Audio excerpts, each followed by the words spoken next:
All right. Welcome everyone to. If anyone, I don't know how many people are here. If you had saw something about Cork or Park Tower, that was because I'd forgotten about what I wanted to do today. Today is actually what I believe is going to be the last, not the last stream, but the last of my early modern photo sets that I have yet to process. So before I started streaming this thing, I have been working since about 2013. I have a list somewhere of the dates on my old. I used to have an old server that captured the dates that I would get stuff up, but I have that document somewhere else, but not here. But starting around 2013, I realized my original photos were just not cutting it, and over a very low rate of production, I originally started sort of changing them, and then I started streaming it, and then I'm finished. So there will be other things I have to go through. Here's all the whole list. I still have to go through 2006 and 2007. They are better quality, and they represent what I consider to be my modern period, specifically 2000 after 2006. But this is a bit of a milestone that I finally gotten all the photos from my first 4 year 2, 3, 4, 5 4 years of photo taking. So anyway, thank you for being with me on the last bunch of them. I've definitely increased production, and I just want to thank all the viewers, and I hope you like it. And if you missed any, they're all up on YouTube except for probably the most recent. So you can go back. I think I have about 90. It can't be. I don't know. It seems odd. But I've done a lot of streams so far. So if you've missed any, you can go back and check them. Hopefully they're getting better. So these are something that I noticed under the bland name of Fall Foliage 2005. And these cover a number of fall foliage photos in the Baltimore area, not train related. And then for some reason I was going up to New Haven for whatever reason, and I got out the back photos. So a lot of F interlocking stuff. I have my giant F interlocking diagram right behind me. I'm looking at it right now. It's ready to go. I got all the technical stuff ironed out, so we can begin. You might remember this area for anyone who hasn't seen these before. My apartment in Baltimore was located about half a block from the Baltimore Beltline, aka the CSX Baltimore Terminal Subdivision, aka that way that the B&O had to escape from the Inner Harbor and was the site of the world's first quote unquote mainline electrification. You name it. You name it, that's what it is. And I've previously done some photos involving it. So I would, 1 second.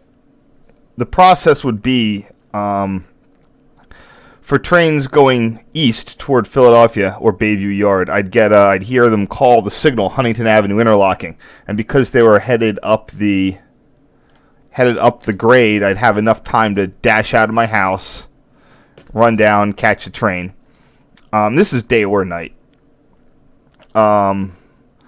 And coming the other direction, they'd hit the detector, and I'd have enough time to dash out of the house, run the half block, jump up on this iron fence, and get a picture. And for a little while, I was doing a lot of 1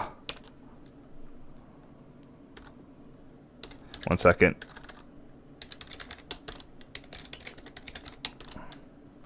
Let me make sure how I spell foliage. That's always a tough one. 1 second. It's not foliage. That is incorrect. I'd run out, get the picture, and I did this for a while, and then I got sick of it. So I did that I was there for 13 years, and I kind of only did this in the initial few.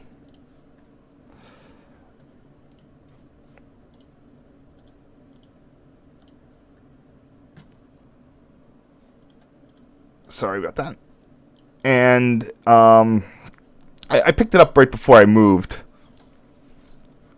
But So this is 2005 was about the last of my early enthusiasm for these sorts of photos, and I did get a whole bunch of really nice fall foliage ones that I'm sort of trying to chunk through right here today. This was, if anyone is and by the way, there's a location on the fence I could just put the camera down and do a timed exposure. That's what all these are about. Like, I get the trees and the stuff all lit up, and then you have the moving loco where you'd have the headlight glare out of the tunnel.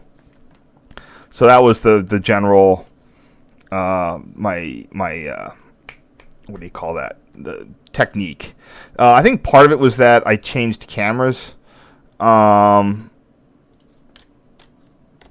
second. My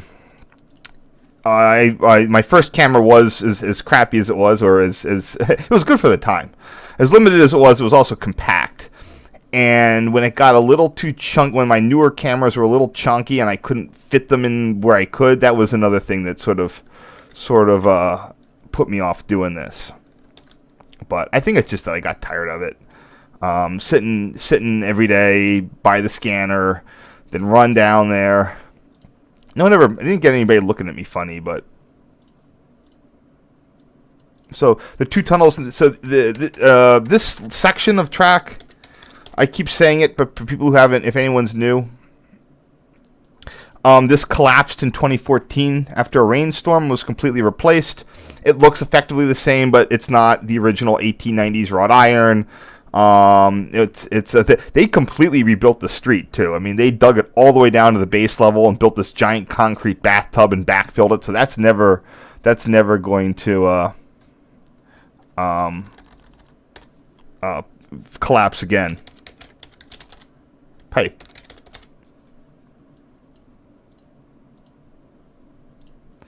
So, I don't know what trains these are. I don't know. I mean, they're CSX, but I don't know anything about them because I can only see the cool lighting effect. That's what I was here for, and it got really good in the fall foliage period. See a lot of neat effects you could do. These are probably taken over a number of nights, over a week or so.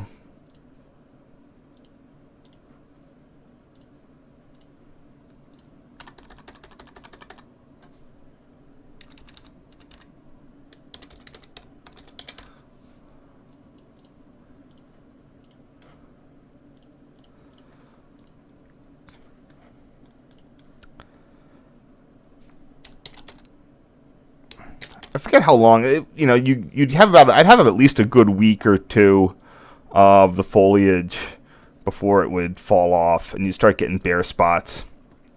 That's one of the other problems after the wall. Definitely after the wall collapsed, a lot of the trees that had the foliage either collapsed in and were gone, and they replaced them with bad ones. And the ones above the tunnel there, also a bunch of them died.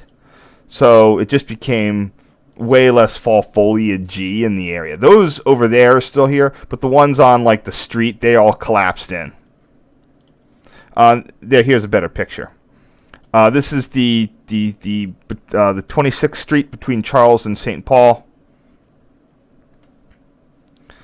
You can see the trees are already starting, and all this whole thing just caved right in. You can't really see it, but you can see it.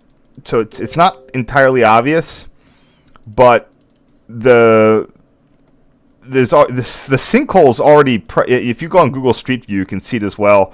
This whole wall collapsed in because of there was a drainage event, but there was some sort of sinkhole, something with water behind it, and you can see that the sidewalk from the wall is tilted down about a foot. So something's eroding in here, and it just took a decade for that to collapse. Here we have CSX 7650, and I do have the roster up.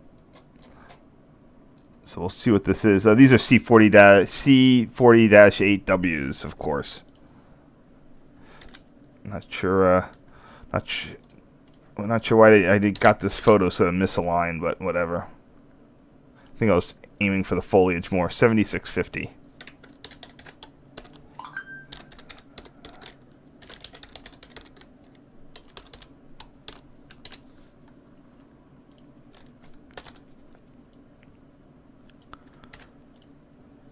that pre-Dark Future paint scheme, like it's one of those things where it's interesting to catch it today, but I'm still not a fan. I mean, I'm only excited to catch it because it's different now. Here we have 598, which I'm sure is an AC 4400.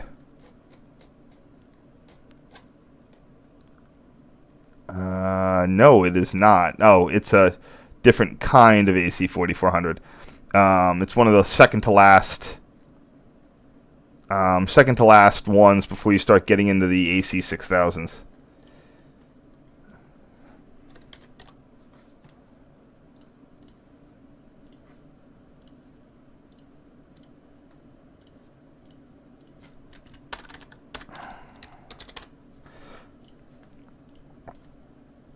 I think part of the other reason that I stopped doing this is that you wouldn't always, like, sometimes you'd miss it.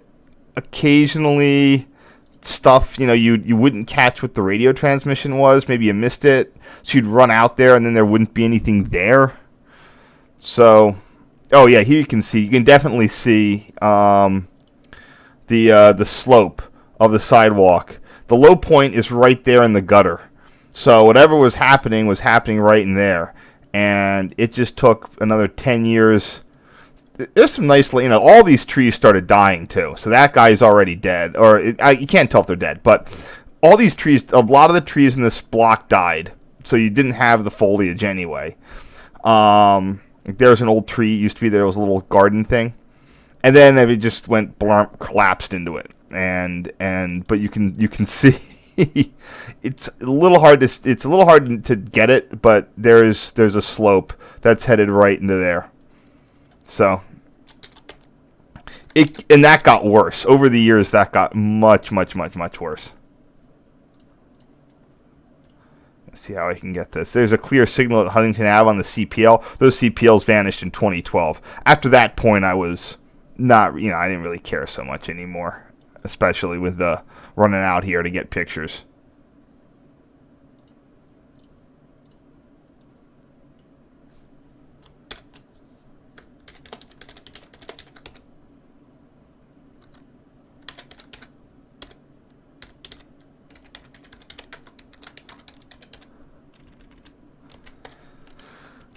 Oh, man.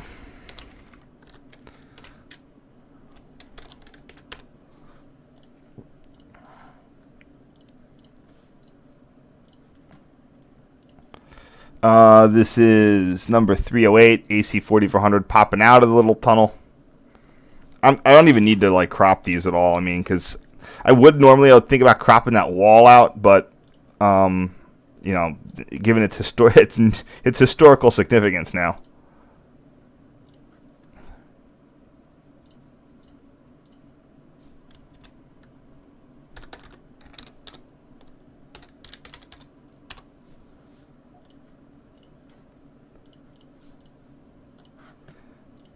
And a better picture. At this time, most of the stuff was the gray future scheme.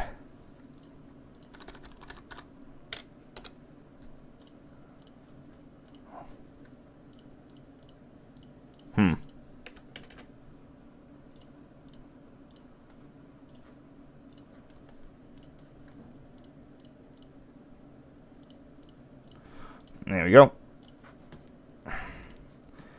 And is it the same one? Yeah, man, I got 3 of this guy. I'm going to crop this a little bit just because, or at least, yeah, that got it. That got it pretty well.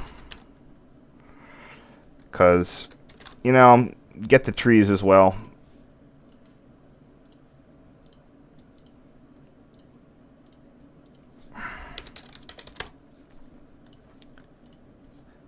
It's interesting how little context can change editorial decisions. Normally I would probably have cropped that way under because the trees are all blown out. But the point of the picture is for the trees, plus, again, the history of this whole area since it collapsed.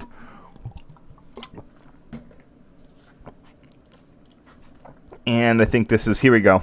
So now we're already cutting to the neat part.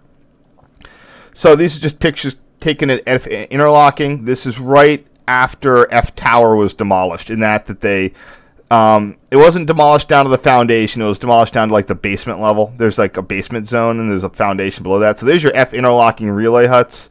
Don't know how the east side access is resulting in that resignaling there. Another neat thing about F Tower that it had direct street access, I guess, to allow the operators to get there. All right. Yeah, this is taken from the side of an AM fleet, so you're going to get that red tint.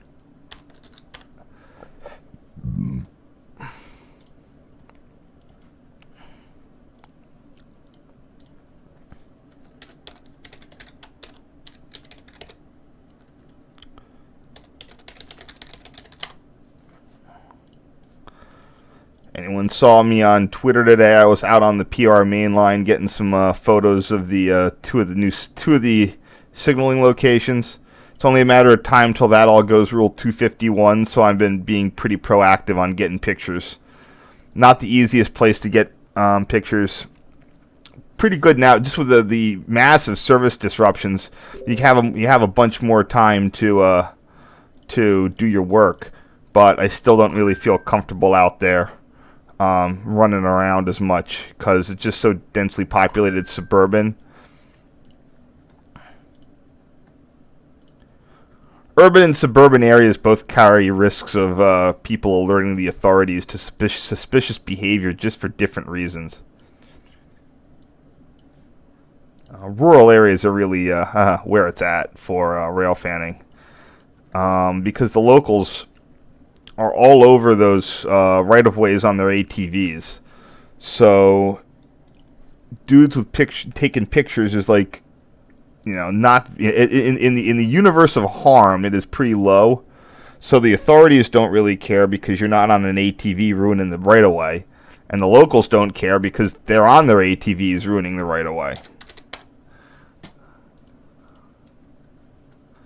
There you go. You got to go for that color balance change. That really helps things out. So there you have F Tower again. Little. It said it wasn't taken all the way down. Like there's a remnant of it, and that's there today. Don't know what's in that. If it's a storeroom, if it's just something that was hard for them to get out of there. Maybe there was a incidental asbestos problem. But it's still there.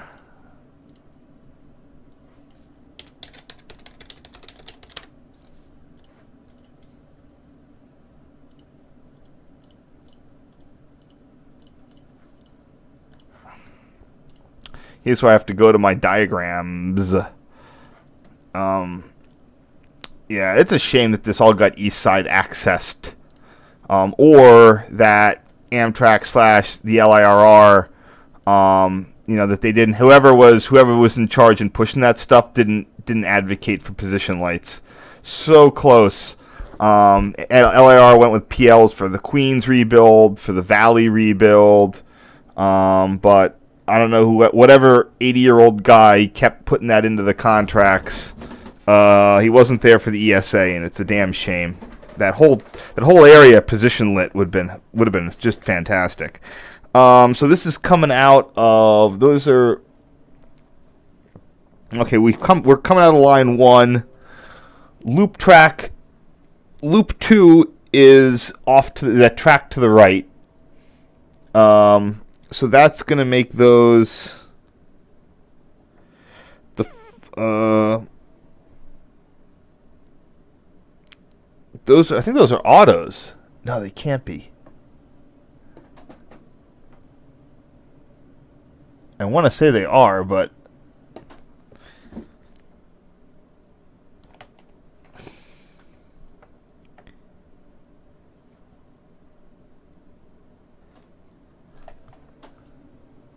oh, wait, this is just at the start of F, I believe. So this is...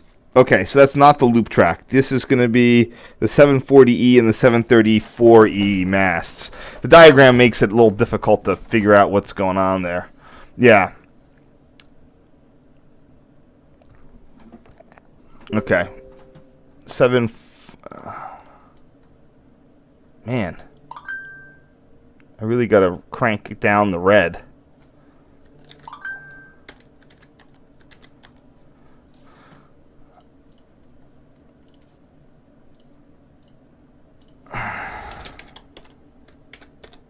740E plus 734E. There we go.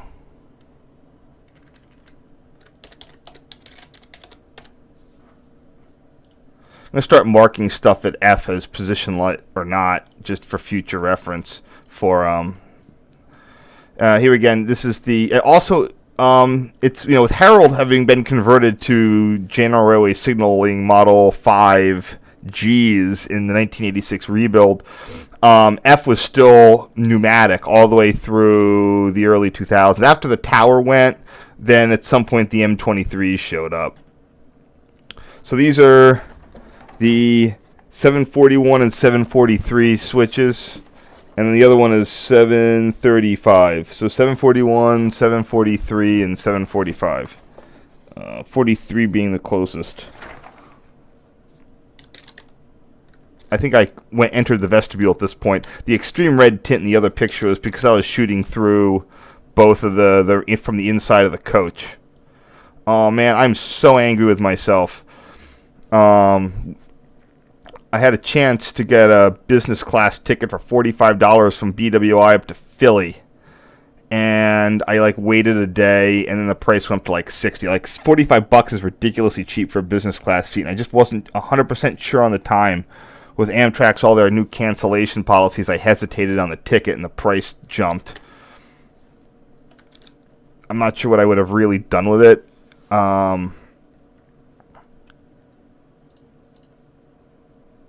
Getting pictures from Amtrak on the NEC out the rear is always dicey. Not because they yell at you a lot. I mean, they can. But 43, 41, and 35. It's just the speeds. It's going so fast that even that zoom through two windows, you're just not gonna get. You don't have the light. You got the tint problem. You just can't get good pictures. Most of them turn out bad.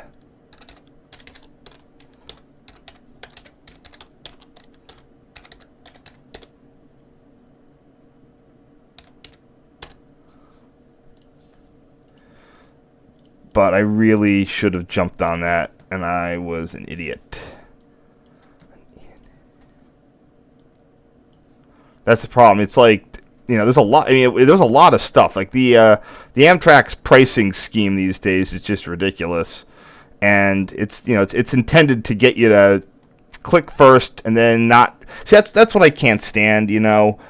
It's I don't care about demand-based pricing, but I hate things where instead of just giving you a fair price for the travel, their system is now because the airline guy Anderson, it's instead of just charging people for travel, let's encourage them to buy before they know what their plans are, and then hit them with change fees or cancellation fees. Because God forbid you make money just on your product. This is the 740 mast.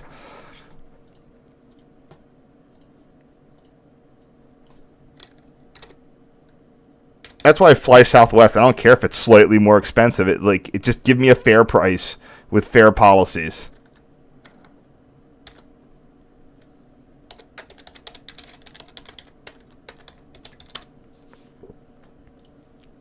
Amtrak used to be that way, and now it's not. I think part of it is just because they have I'll say it's too popular.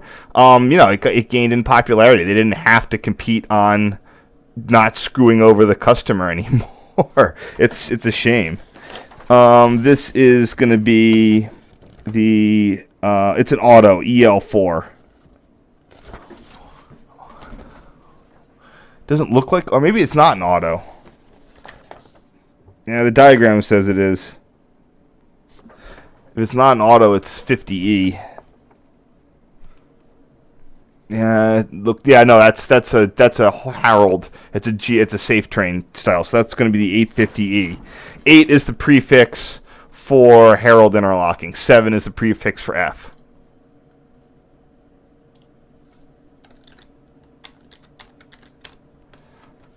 And there's the loop track. Loop track 2 is jumping under. Loop track 1 is over to the left, and there's a loop track 3 somewhere. The loop track 3 hasn't started yet.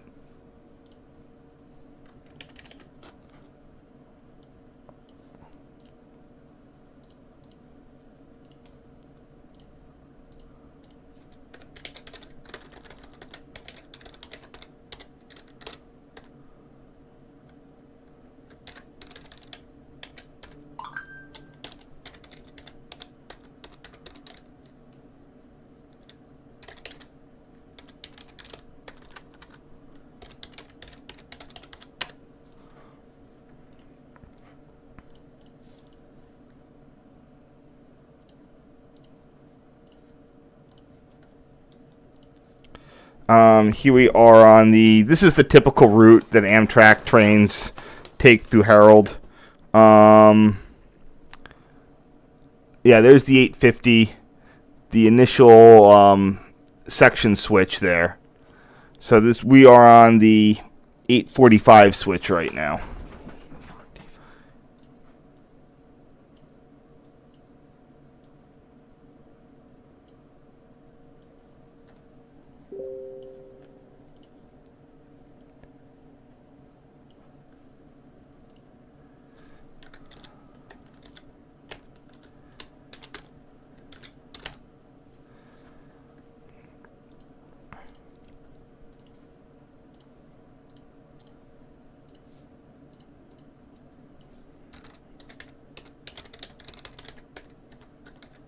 One of the longer switches, or turnouts, whatever you want to call it.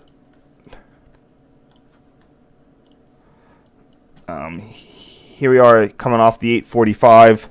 That first one is then going to be the 847, but it looks like we're going to be staying on main track 2 for a little bit, and then before we cross over onto the 851. Harold, of course, has all sorts of routes available to it. So there's the 847, the 845, and that other crossover there is the 843.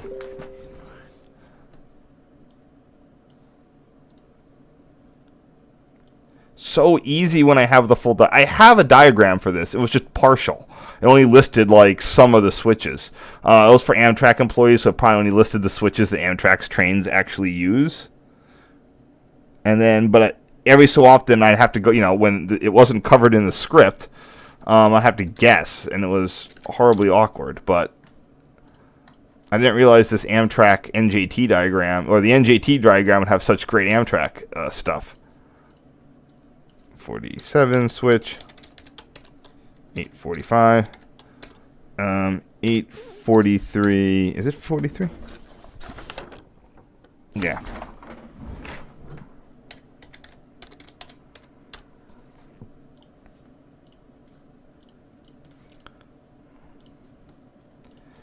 Up there is Harold itself. I'm not going to do all these. I'm not sure I'll do all this. Let me just see. I might just. And there is the Gonzo relay house for Harold.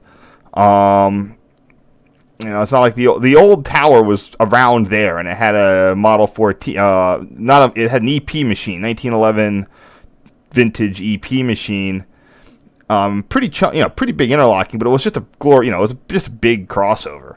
Harold, the new Harold, 86 Harold added a lot more routes, but just with the LIRR, they were again, for whatever reason, either reliability or the effective organized labor.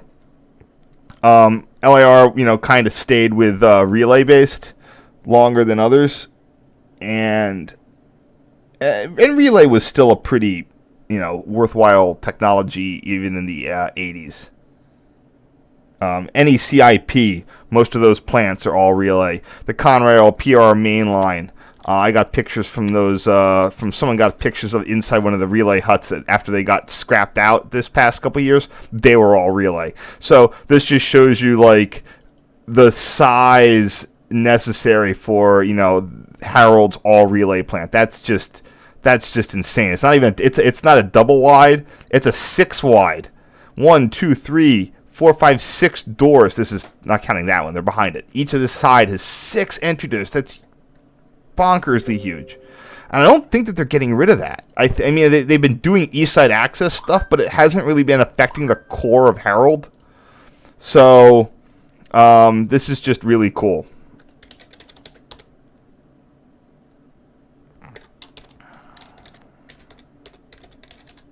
So it'd be interesting to see how much a Harold is, got like microprocessored or kept relay.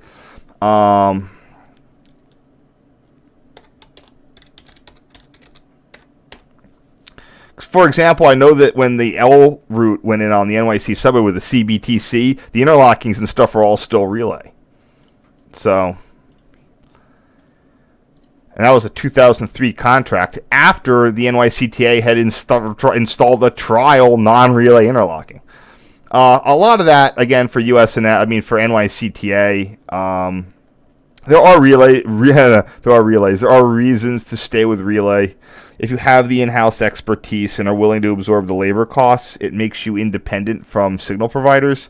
A relay-based plant, you can buy our standard components. You can buy from multiple vendors. And you can have your own stuff. If NYCTA, for example, has its own stockpile of relays, doesn't matter when they're made, as long as they still work, they can basically go, there's a fire, they can go reassemble a relay. They can go reassemble an interlocking. I mean, New York City could be an island floating in the middle of Atlantic, and they can still have the ability to reassemble an interlocking. So here we are on the second Amtrak path to get over to Gate. So there's lines, main tracks 2 and 4,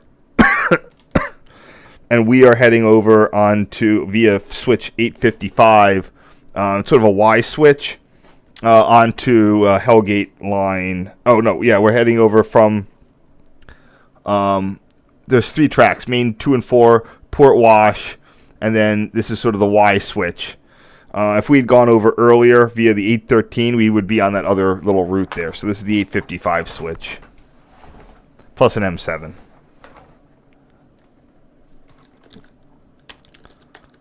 Yeah, even by then, this is something else that I regret not doing, was not getting up to the LIRR to ride enough M7s. You can say the same thing now with the M8s coming on. I just can't get up there, especially with COVID. But the problem is the M3s, you just can't, unless you know someone who works there, and you don't know when they're going to put those on train sets.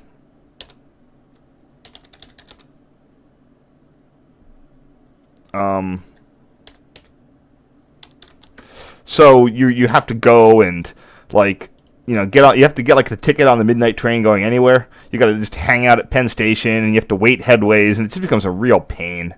And then it's standard practice for them to keep the half cab door open, so you can't even get railfan pictures anyway. I got lucky because at least on the Hudson line, they tend to keep that door closed for some reason, and I have a friend who could commute with me and help out with that. He works for Metro North, so we could get the pictures we needed in the video. But when I tried doing it on the Harlem line, it just did not work.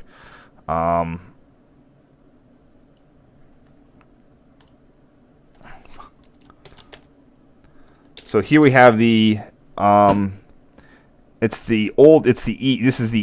Herald has 3 sets of signals, a middle signal, a middle bunch. Wait, hold on, let me look here. Yeah, it has a middle bunch. At least on one side, there's 3.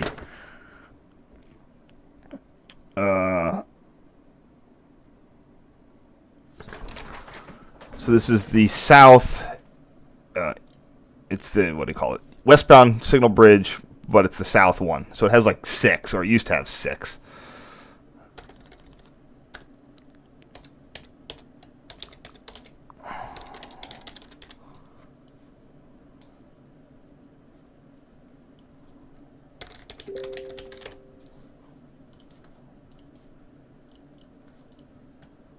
Oops.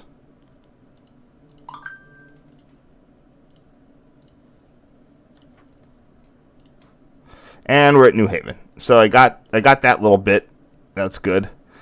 And this is going to be, by this point they're on Springfield shuttles. Kind of even hard to remember when they weren't doing that.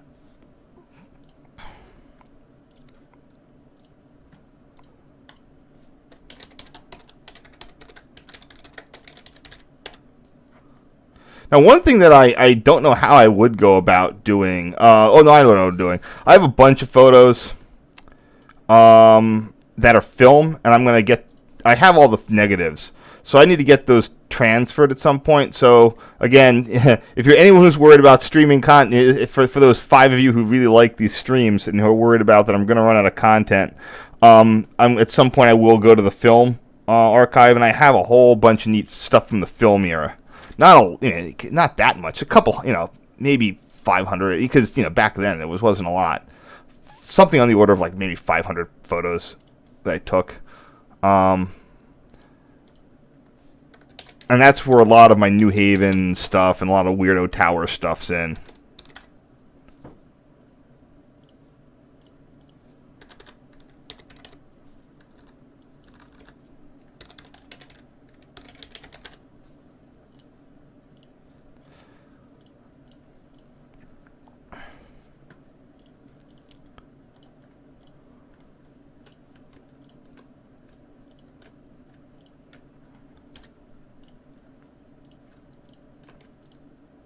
Yeah, it's all sorts of fun stuff. Here we go. Man, he was pacing us for a while. Hold on.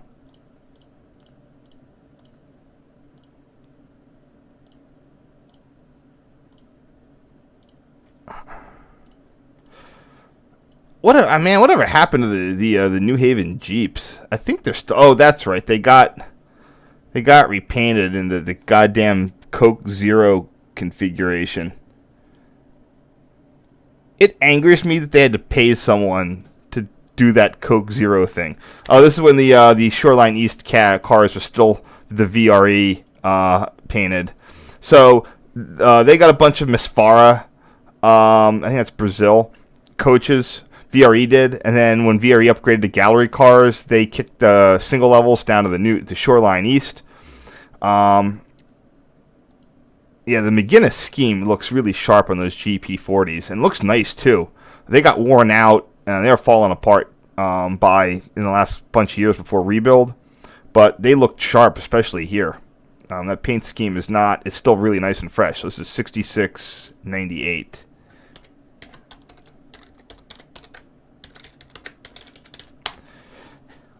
I'm sure that it was because some consultant was like, well, people will think that the Hartford line only goes to New Haven or something. But,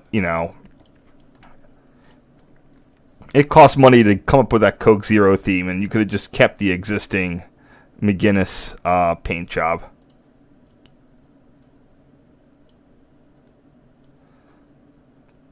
I think that won design awards. You just can't beat that. Oh, shoot. I need to check. I hope I haven't screwed stuff up.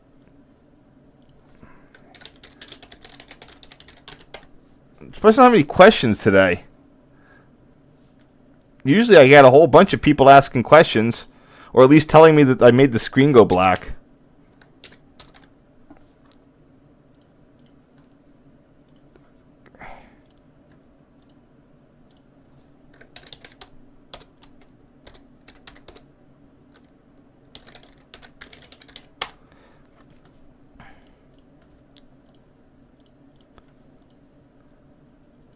There's a period of time, and I guess, well, I want to say any long-time viewers, between 2003 and 2005, I was making very frequent trips between Baltimore and New Haven. So, just every one, actually, it wasn't that frequent. I guess it was monthly, or bi-weekly. I don't know. I was in a long-distance relationship, and it was alternating every other week of who would see who, but I don't think it was every week. I think it was every 2. It was week on, week off kind of thing. So hold on one second. I need to figure out how... So I got this guy's number, because, God forbid Metro North put the fucking goddamn numbers on the front.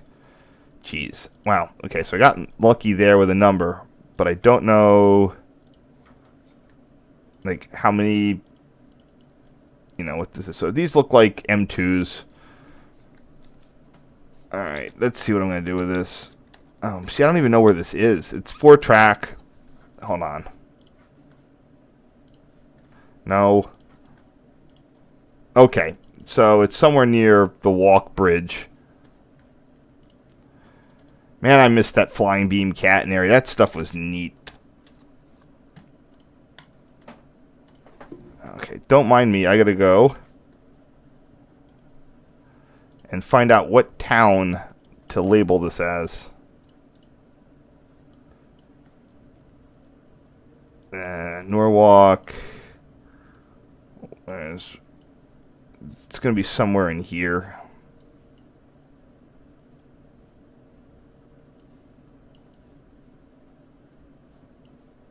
Let's go sort of pick one.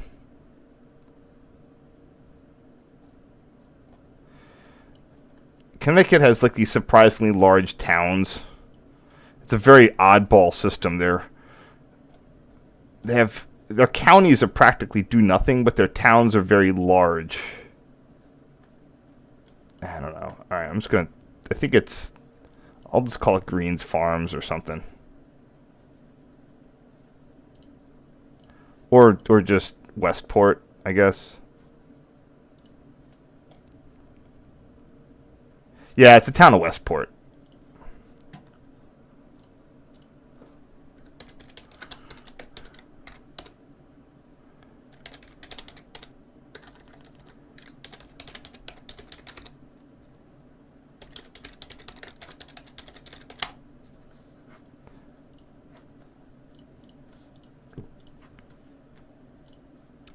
So we have 8909. This is a fun photo.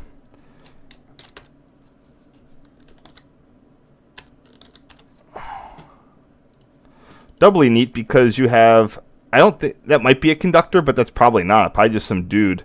They used to be really chill on the New Haven line with the M2s of you. Metro North was always better than the LIRR about being able to stand at the railfan window. Probably because of way less grade crossings. Which might be why the Hudson line has 0 grade crossings. So that's probably why the guys, the operator, didn't need to have the door open. That's what they keep that open for, so they can bail out in case of a grade crossing, an impending grade crossing accident. 8909. Westport. Great picture. So this just shows you how dopey or slow or whatever word you want to use the New Haven line is.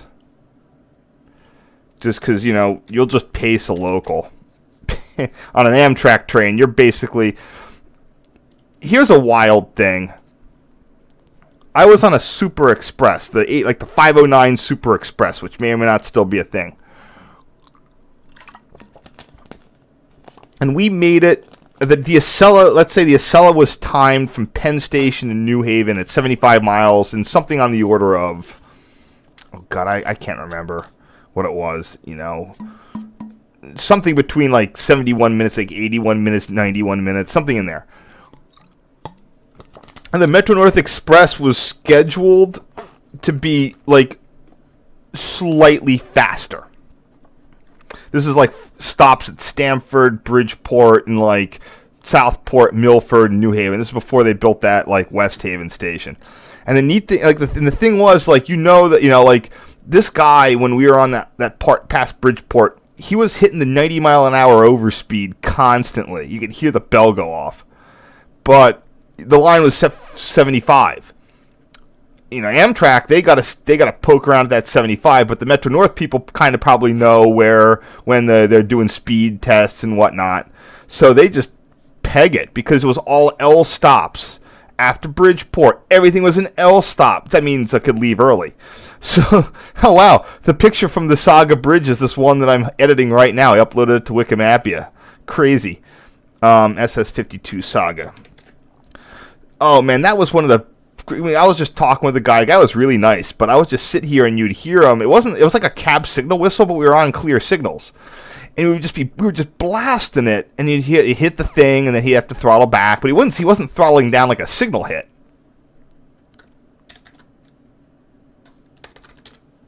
It was crazy, and it was that thing of like the Metro North could just blast it. Amtrak, of course, can't. And then that's, you know, your Acela service is worse than Metro North. It will get you from New York to New Haven slower than a Metro North Super Express.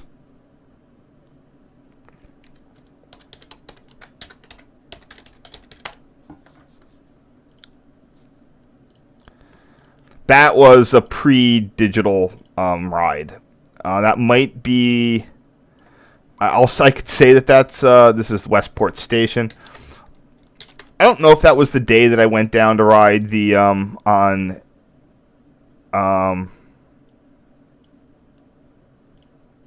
there we go. Nice foliage. I guess this whole foliage is the theme here. I had a really great day with a tower invite on August 31st, 2001. That was an excellent day. Things got less excellent in about a week or two, but that was, again, film. I went to do the last day of the Newark City Subway PCCs, and they had, like, the back windows open, and you could just hang out and do whatever you wanted because no one cared. It was fantastic.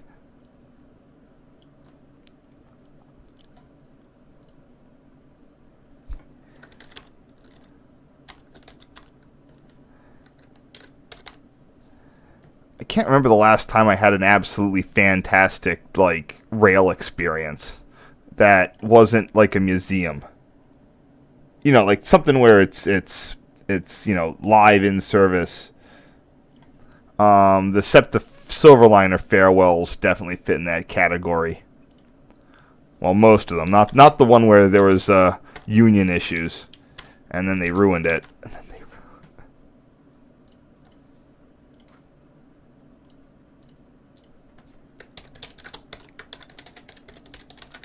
I went out to Westport in the Saga Bridge in 2019, in the fall of 2019, and I got some good pictures there. So I've been here and gotten it all. Really neat, great location. Being able to walk across that drawbridge and be like 3 feet from the trains.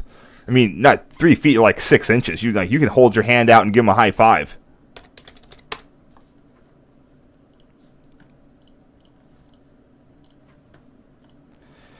Oh, here we go. So here we have, these have been removed, I'm pretty sure. These are the suspended searchlight signals on Metro North. These are the reason that both Metro North went so hard for Rule 562 the way that it did. Both on here and on the Hudson line, they had, but here specifically, you have these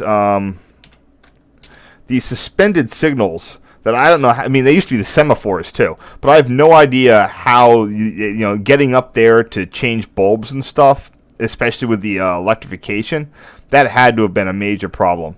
So eliminating the ABS was the first step, and then finally they were just like, this is insane, sending people up these things. Now apparently a lot of this, it was Rule 562, but they only went to the reduced aspects, I think some point in the 90s. Like, it went 562 early on, and then they later went to do, I said I'm repeating myself. So this is the cool part, is I can put down my Amtrak, my F diagram, and pick up my Metro North diagram.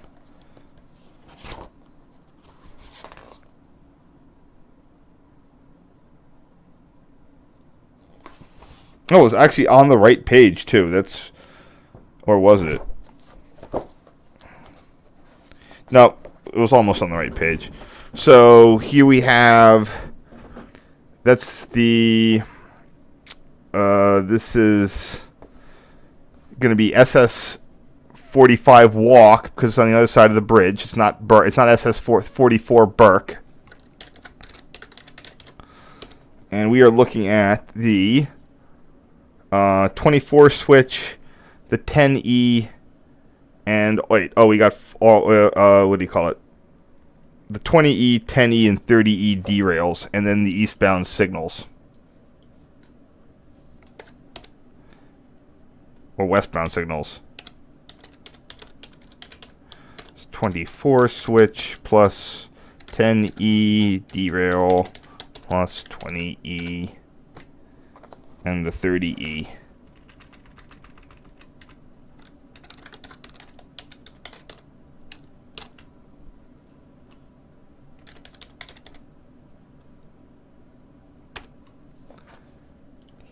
Gotta be thorough. Oops, forgot to resize.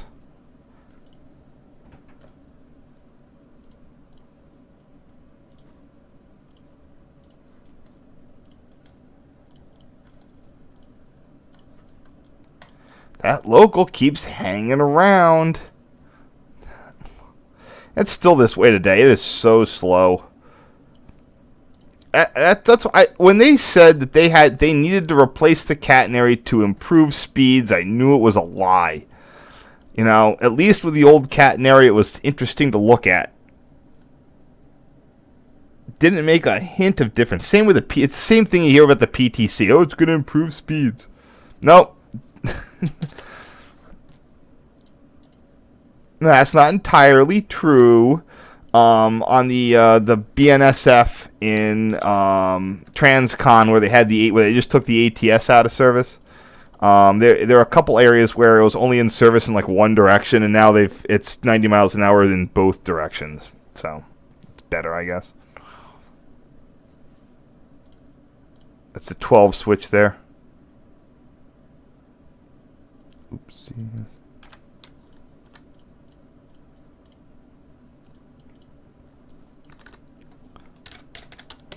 East.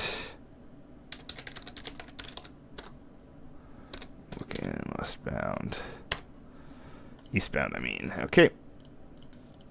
Hope I didn't screw anything up. We good? Oops. We good? Oh. There were two SEPTA-FAN trips. The first one was absolutely fantastic. It was arranged by Friends of Philadelphia Trolleys. Which, by the way, I'm always wondering if there's like enemies. If there should be a group called Enemies of Philadelphia Trolleys. And there was going to be a second one organized by Philly chapter and NRHS. And the first trip was run by. It had an all-rail fan. So something it had a fan-friendly crew. And when the second one happened, I forget the reason. Someone pissed someone off, and it could be that Vince Jakubowski, who was one of the fans, he's retired now. It could be that he caused people not to like this. Someone did something. And then it was like, wait a minute, you can't just like pick a rail fan crew. It has to go. It's extra work. Therefore, by the CBA, the extra work has to go on the extra board. So it got like the random extra crew, and they were shitheads, absolute shitheads.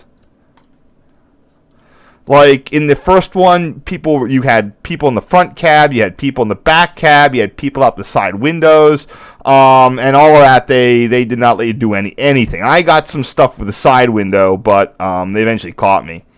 But it was just shit, because they just pulled I forget, again, it would have been sort of done on a wink and a nod, but I forget what the reason is of why someone got pissed off. It might be, I think it was related to Vince blowing the whistle on SEPTA trying to scrap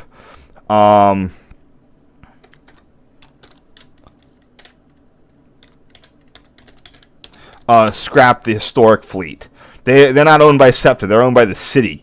And when they were going to try to scrap the historic subway fleet, Vince alerted the city, and the city told him no.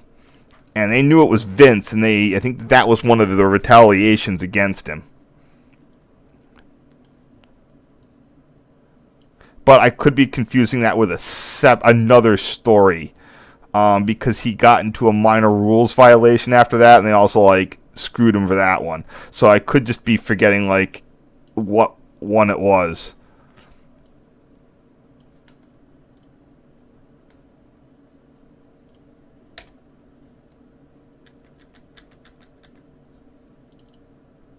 Let me just find there's the picture.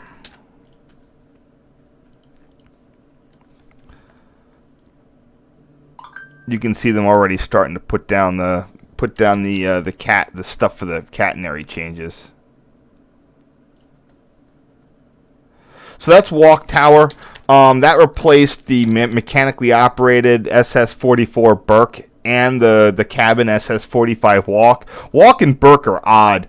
The cabin on the bridge was technically SS-45 Walk, and Burke is the museum today, South Norfolk's Tower Museum. That was SS-44. If you look at the diagram, there's like a signal, like Burke doesn't, there's together they're a complete interlocking, but it's like there's an entrance into one interlocking that doesn't have that interlocking does not control. I'm not even sure if it's interlocked or not. It's very bizarre. Anyway, They eventually replaced both of those with this little modern thing, and then that closed in like 1990, in the mid 90s. It had a what do you call it? Like a NX panel in there. And then the only one open was New Haven West, which was co-located with Amtrak. That was a a weird situation. And then finally, they closed that in like 2005 ish. They finally closed SS 75. Then they demolished it about a decade, sometime 10 years later.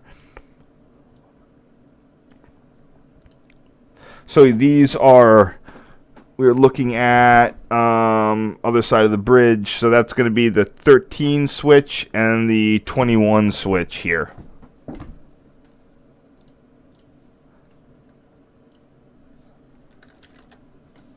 I refuse to use the Metro North CP system, and I try to not use it as little as possible for the other part, because it's not. Stick with the original names.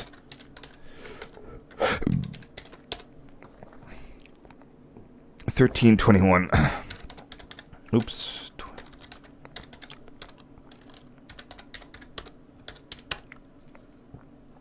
Like the foliage. Almost done.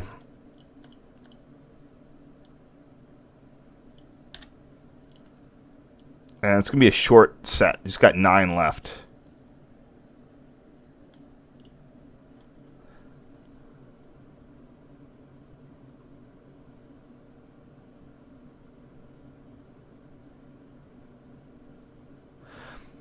Oh yeah, I used to.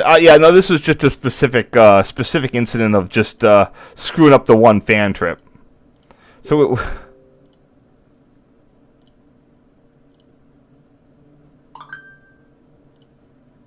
Oh, well, this is interesting.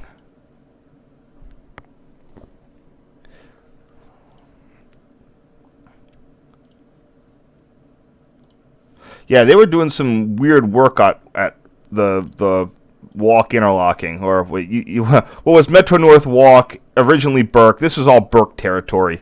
There's your cool overhead section switches. This is where you have your 4 main tracks and your switches off to go to the pockets for Norwalk for the shuttle to Danbury.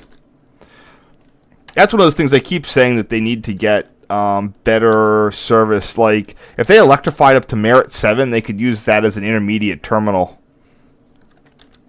Try to draw some people off the Merritt Parkway.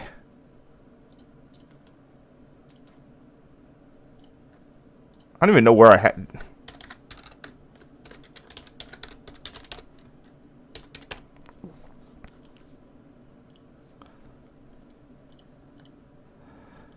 But unfortunately for a lot of people, I would always say, hey, they should put the electrification back into Danbury like they used to, and then New Haven ripped it out like in the 50s. The thing I've heard from Metro North, the people who actually work there, is that the Danbury line, while it's useful for some people, most people on the Danbury line are like 10 or 15 minute drive from the Harlem line, and the Harlem line's a way faster route to get into the city. Especially from Danbury, because that is just 84. You just 84 over to Brewster North, and you go right in. Easily half an hour, if not more, faster.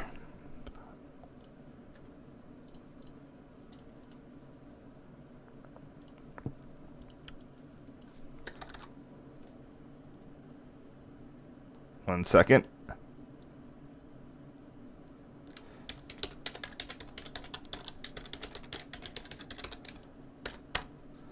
Let's try to figure out how to... This is just after they replaced the suspendeds. In this period, I think the last suspended signals went out around this time, and they were at the Devon Bridge. See, you can see some of the old suspended semaphores that were there to the 80s. with a little, there's the motor and everything up there. Pretty neat. Yeah, this is when they were rebuilding Norwalk interlocking with high-speed switches, or high. No, they're not high speed. They're just limited speed. But they're still rebuilding it.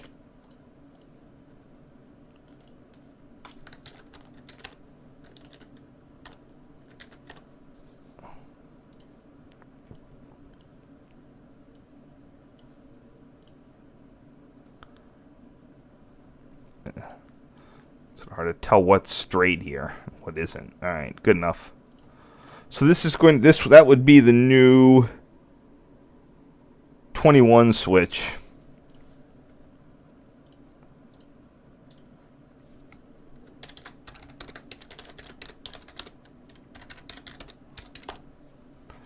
Oh, it's in the middle of the station. That's right.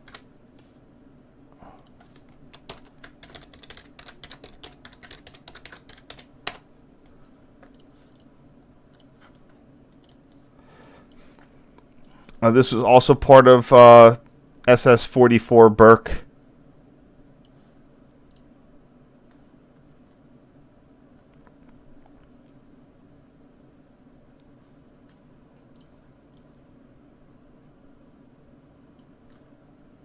It had switches on both sides of the station.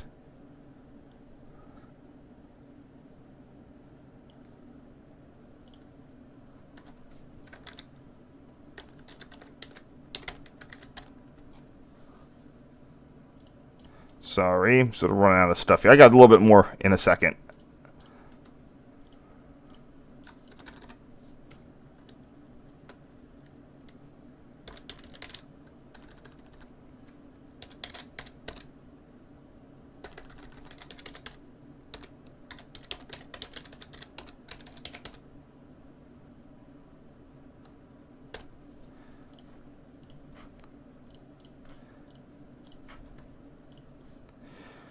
And this looks like, yeah, these are all, there was, those two switches are the ones that are kind of original, the 13 and 24.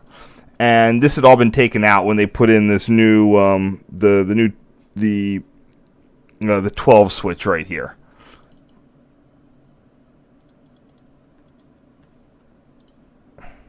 So in the original configuration, you had those things that let you have express stops. Now, what's interesting is that Norwalk, South Norwalk, doesn't seem to attract a lot of express trains.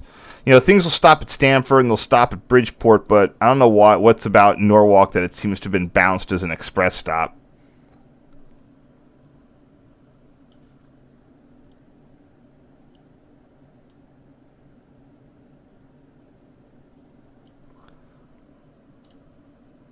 What the heck? Yeah, see, it should be horizontal there. I'm gonna try that. There we go. That's better. Much better.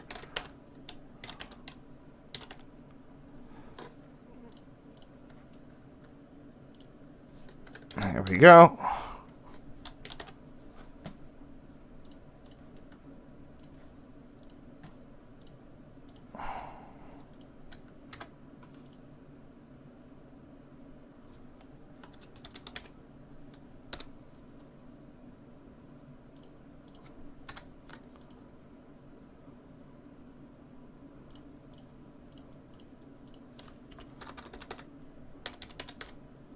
Sorry.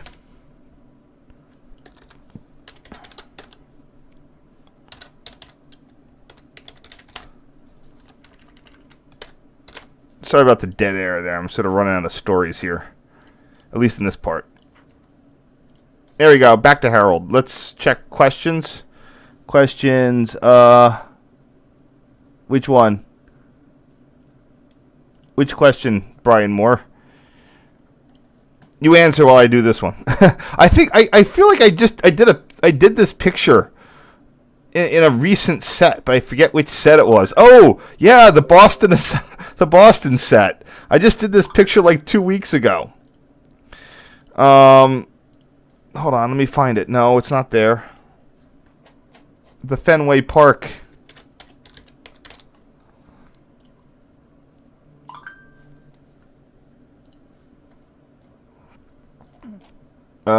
There it is. Yeah, so I guess I was just doing a lot of Harold interlocking photos back in 2005, which is good idea. Well, I can borrow from the name at least. This feels like it's a very early morning. Like, what was I doing? Why was I coming back so early in the morning? Probably just...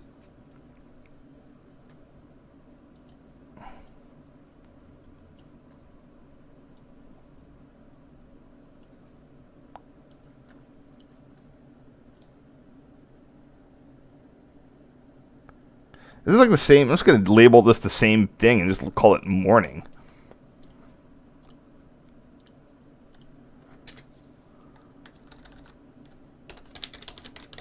There, done.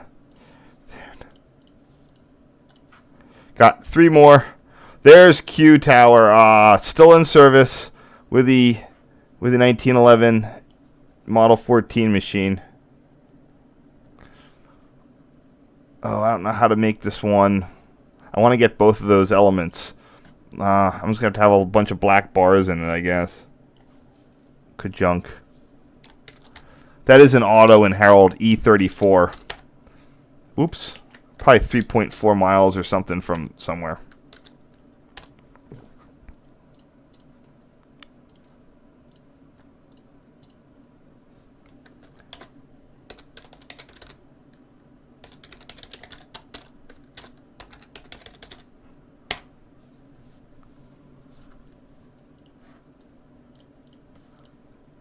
Coming down the stretch here. No,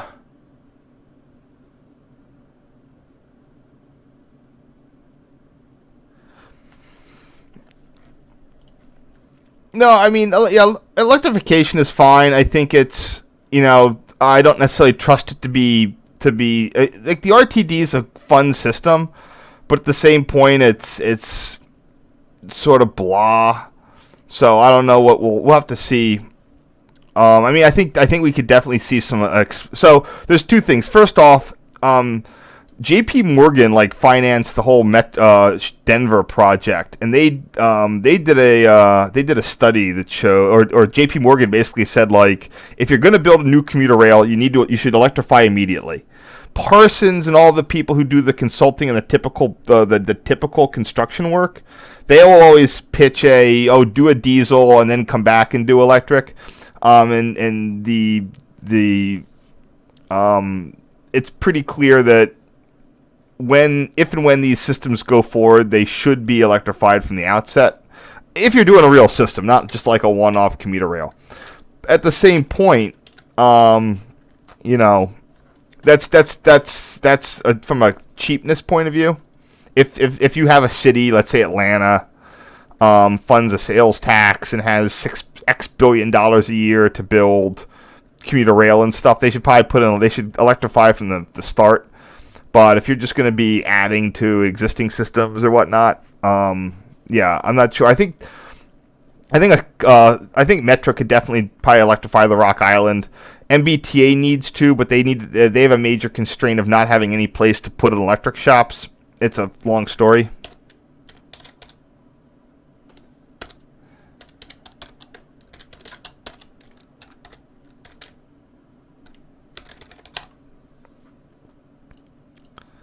So I'm just rambling there. I'm sorry. I don't know what else is going on. But I think the takeaway is if you're building a new system, a big system, like the RTD, you want to definitely just go immediately with electrification.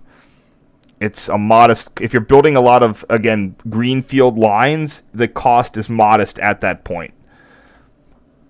If you're doing a brownfield line, you have to work with freight. Electrification is probably not in the cards. It's not necessarily a bad thing. I'm still a proponent of low cost. Just get the service up. Looks like 5X009. So I need to check my Comet 1's numbers. Another thing, though, it's like, you don't have to go MU. You can always do, if you have existing coaching stock. I think Caltrain should have just bought a bunch, should have bought the AM7 ACs and just done push. A 6-car gallery car train with an AEM7 AC under wire would have been super quick. I rode with 3 cars. A regular AEM7 was a rocket ship. On the old Keystone, when they had them when they were on the corridor, they would have a Princeton Junction stop. Okay, it is 6009. They would have this Princeton Junction stop, and they would take out of that like it was crazy. So here we have the F interlocking approach to the. One last call for the diagram here. That's the 715 switch there on the left. We're almost done.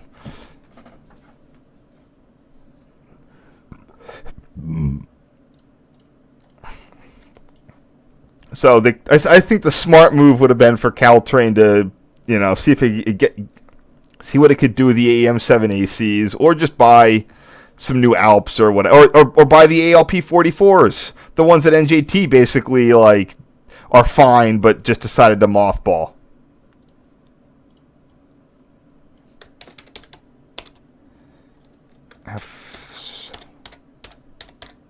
Is it 714 or 715 switch? 715. 15 switch. Oh, there's a derail there. That's the 721 derail, I believe. Or is it?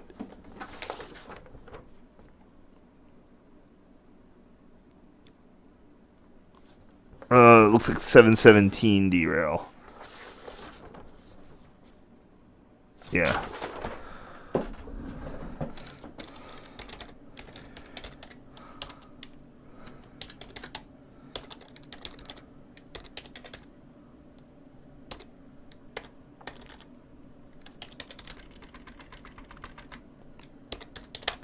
And we're done.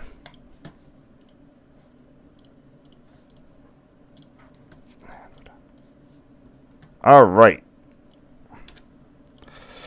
Well, let's see if we got any questiony things. No, again, thanks for watching. Have no fear, I do have plenty more content. I will be back next Friday. This Friday, it's in less than a week. 6 days.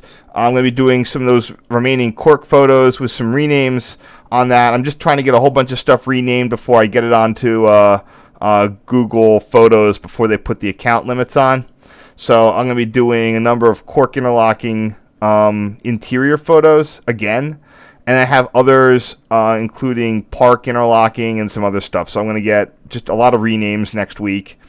And then I got a couple others of guest photos. And then at some point I'm going to start getting into the 2006 stuff. So anyway, thanks for coming by. Looks like we got out of here in a reasonable amount of time. Stay safe. Have a great day. And I will see you next Friday. So any questions? If you have any questions, you can throw them in the chat. All right? Laters.